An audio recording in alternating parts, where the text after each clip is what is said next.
Mouldboard ploughing has proved a highly effective tool to overcome non-wetting soils for Mingenew farmer Stuart Smart.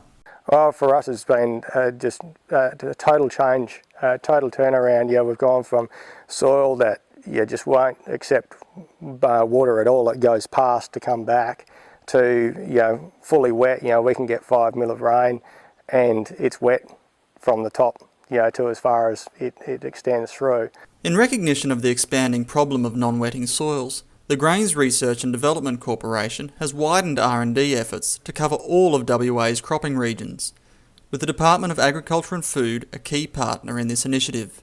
Mouldboard ploughing has not only helped overcome non-wetting soils for Mr Smart, but has also proved an effective non-chemical weed control. The general job is, over the years we've improved the technique of inverting the soil. The main goal and main aim was to be able to completely invert the soil, to be able to get that non-wetting soil and any of the weed seed and so forth completely down to the bottom. We're mouldboarding 12 inches and we're trying to get between an 8 to 6 inch band of clean sand over the top, just so the weeds can't come back through. The first plough that we had, we probably got somewhere around 80 to 90% effectiveness with it, and then as we've evolved, we bought the subsequent ploughs, we've changed little parts of them and modified them ourselves, and now I suggest we're probably about 90 to 95% effective. Mr Smart said there were important considerations when ploughing, including wind hazards and traffic control.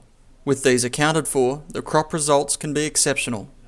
Yeah, wind erosion is definitely it's probably at the forefront for us. Our soils are light. The other thing is, after we've mouldboarded it, it's extremely soft, and so you can't just seed it with a conventional air hoe drill or anything like that. So that's why we've developed our little seeder, which is lightweight. We use track machine to once again lighten the load. We run them at 3 metre tracks, tram lines on that. I would say we've never actually had an adverse effect, and last year that was highlighted when we actually had a mouldboarded and a non-mouldboarded side by side, and just in the little trial we did with a header that was 400 kilos, so one was 2 tonne versus 2.4.